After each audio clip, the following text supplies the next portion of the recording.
Hi hello welcome back to my channel. അപ്പോൾ ഇന്ന് നമുക്ക് നല്ല അടിപൊളി പുഴുങ്ങിലൊട്ടി ഇങ്ങനെ പെട്ടെന്ന് ഉണ്ടാക്കിയെടുക്കാൻ നോക്കിയാലോ.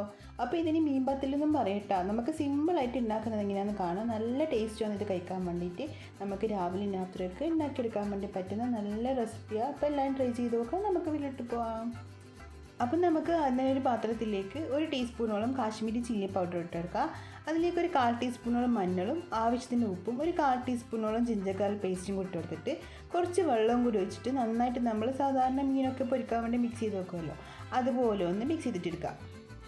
അപ്പോൾ മസാല നന്നായിട്ട് മിക്സ് ചെയ്തതിന് ശേഷം അതിലേക്ക് മീൻ ഇട്ട് കൊടുത്തിട്ടുണ്ട് കേട്ടോ. അപ്പം നിങ്ങൾക്ക് ഇഷ്ടമുള്ള ഏത് മീനും ആണെങ്കിലും ഇതിന് വേണ്ടിയിട്ട് എടുക്കാം. മത്തി, അയലയോ ചെമ്മീനോ ഏതായാലും കുഴപ്പമൊന്നുമില്ല. അപ്പം ഞാനിപ്പോൾ ഇവിടെ ഒരു 250 ഗ്രാം അയക്കൂറ എടുത്തിട്ടുണ്ട് കേട്ടോ.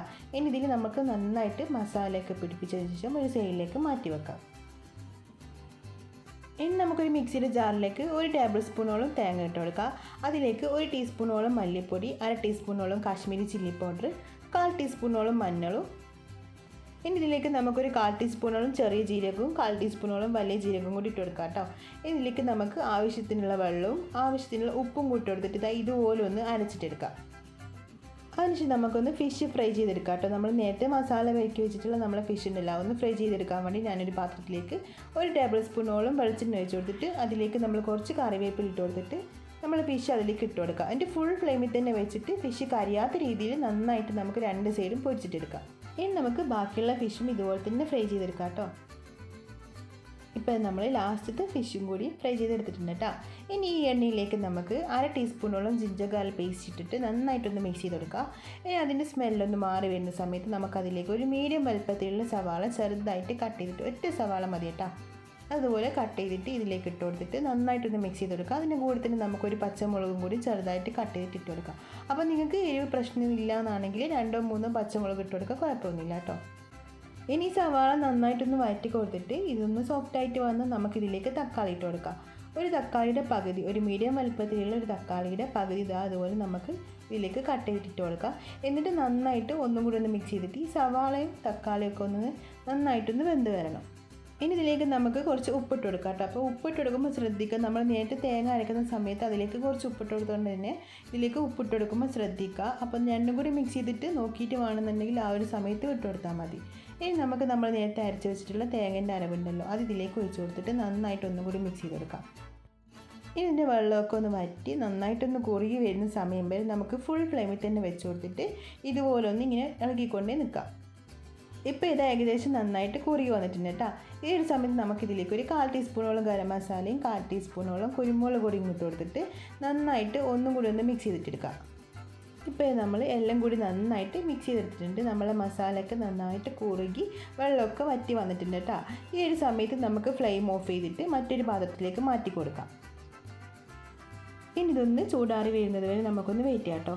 ആ ഒരു സമയത്ത് നമുക്ക് പത്തിലിന് ആവശ്യമായിട്ടുള്ള മാവ് റെഡിയാക്കിയെടുക്കാം. അപ്പം നമുക്ക് ആദ്യം മിക്സിയുടെ ജാറിലേക്ക് ഒരു സവാളയുടെ മീഡിയം വലുപ്പത്തിലൊരു സവാളയുടെ പകുതി ചെറുതായിട്ട് കട്ട് ചെയ്തിട്ട് കൊടുക്കുക. അതിലേക്ക് 1 ടേബിൾ സ്പൂണോളം തേങ്ങയും 1/4 ടീസ്പൂണോളം വലിയ ജീരകം ഇട്ട് കൊടുത്തിട്ട് കുറച്ച് വെള്ളം ഒഴിച്ചിട്ട് ഇതുപോലെ നന്നായിട്ട് നനച്ചെടുക്കാം. ഇനി നമുക്കൊരു പാത്രത്തിലേക്ക് 1 കിലോ അരിപ്പൊടി ഇട്ട് കൊടുക്കാം കേട്ടോ. നമ്മൾ സാധാരണ പത്തിരിക്കും ഇടിയപ്പത്തിനൊക്കെ എടുക്കുന്ന അരിപ്പൊടി ഉണ്ടല്ലോ, ആ അരിപ്പൊടി ഇതിലേക്ക് ഇട്ട് കൊടുക്കുക. എന്നിട്ട് നമുക്ക് ആവശ്യത്തിനുള്ള ഉപ്പും കൂടി ഇട്ട് കൊടുത്തിട്ട് 2 കപ്പോളം നമുക്ക് ചൂടുവെള്ളം, നല്ലൊരു ചൂടുള്ള വെള്ളം ഉണ്ടാവുമല്ലോ, അതും കൂടി ഇതിലേക്ക് ഒഴിച്ച് കൊടുത്തിട്ട് നമ്മൾ നേരത്തെ അരച്ചെടുത്തിട്ടുള്ള അരവും കൂടി ഇതിലേക്ക് ഇട്ട് കൊടുത്തിട്ട് നന്നായിട്ട് മിക്സ് ചെയ്ത് കൊടുക്കാം. ഇനി ഇതുപോലെ നന്നായിട്ട് മിക്സ് ചെയ്തിട്ട് നമ്മൾ സാധാരണ പത്തിലൊക്കെ കുഴച്ചെടുക്കുമല്ലോ, ആ രീതിക്ക് ഇതുപോലെ നന്നായിട്ട് കുഴച്ചെടുക്കാം കേട്ടോ. ഇതിപ്പോൾ നമ്മളിത് നന്നായിട്ട് കുഴച്ചെടുത്തിട്ടുണ്ട്. ഇനി നമുക്ക് പത്തിൽ ഉണ്ടാക്കുന്ന എങ്ങനെയാണ് നോക്കാം. ഇനി നമുക്കൊരു വാഴലെടുക്കാം കേട്ടോ. അതിലേക്ക് നമുക്ക് കുറച്ച് എണ്ണ ആക്കി കൊടുക്കുക. എന്നിട്ട് നമ്മളെ മാവുണ്ടല്ലോ, അരിമാവ് കുറച്ച് കയ്യിലെടുത്തിട്ട് ഇതുപോലെ ഒരു ബോൾ പോലെ ആക്കിയെടുക്കുക. എന്നിട്ട് നമുക്ക് വാഴയിലോട്ട് വെച്ച് കൊടുത്തിട്ട് നന്നായിട്ട് കൈ വെച്ചിട്ട് പരത്തിയെടുക്കുക. അപ്പം നല്ല നൈസായിട്ട് പരത്തിയെടുക്കുക കേട്ടോ, അതാണ് നല്ലത്. കാരണം നമ്മൾ കഴിക്കുമ്പോൾ ഈ അരിയുടെ ഒരു കട്ടി ഉണ്ടാവുമല്ലോ, അതിനേക്കാളും നല്ല ഇതുപോലെ നല്ല നൈസായിട്ടാകുമ്പോൾ നമുക്ക് കഴിക്കുന്ന സമയത്ത് നല്ല ടേസ്റ്റ് ഉണ്ടാവും. അതിൻ്റെ മസാല ഒക്കെ ആയിട്ട് മിക്സ് ചെയ്തിട്ട് വരുന്ന സമയത്ത് നല്ല ടേസ്റ്റ് ഉണ്ടാവും കേട്ടോ. ഈ ഒരു രീതിക്ക് നമുക്ക് ഇത് പരത്തിയെടുക്കാം. ഇതിൻ്റെ മുകളിലേക്ക് നമ്മൾ നേരത്തെ ഉണ്ടാക്കി വെച്ചിട്ടുള്ള മസാല കുറച്ചിങ്ങനെ ഇതുപോലെ വെച്ച് കൊടുക്കുക. ഇപ്പോൾ നമ്മളിത് ഒന്നാക്കി എടുത്തിട്ടുണ്ട് കേട്ടോ. ഇനി ഇതൊരു സൈഡിലേക്ക് മാറ്റി വെച്ചിട്ട് നമുക്ക് വേറൊരു വാഴയിലെടുത്തിട്ട് നേരത്തെ ചെയ്ത പോലെ തന്നെ കുറച്ച് മാവ് എടുത്തിട്ട് അതിൻ്റെ മുകളിലേക്ക് വെച്ചിട്ട് നന്നായിട്ട് ഒന്നുകൂടി ഒന്ന് പരത്തിയെടുക്കാം. അപ്പോൾ ഈ മാവ് നമ്മൾ ഉണ്ടാക്കിയെടുക്കുന്ന സമയത്ത് നല്ല നൈസാക്കിയിട്ട് തന്നെ പരത്തിയെടുക്കാൻ വേണ്ടിയിട്ട് ശ്രദ്ധിക്കുക കേട്ടോ. തടി കൂടുതലായി കഴിഞ്ഞാൽ കഴിക്കാൻ ഒട്ടും രസം ഉണ്ടാവില്ല. നല്ല നൈസാക്കിയിട്ട് പരത്തിയെടുത്ത് കഴിഞ്ഞാൽ നല്ല ടേസ്റ്റിൽ നമുക്ക് കഴിക്കാനും പറ്റും. ഇനി നമ്മൾ നേരത്തെ ചെയ്ത പോലെ തന്നെ ഇതിൻ്റെ മുകളിലേക്ക് മസാല വെച്ച് കൊടുക്കാം.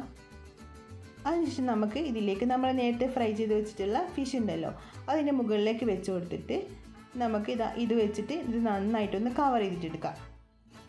അപ്പോൾ ആദ്യമായിട്ട് ഉണ്ടാക്കിയെടുക്കുന്ന ആളാണെങ്കിൽ ഒന്ന് ശ്രദ്ധിക്കുക കേട്ടോ.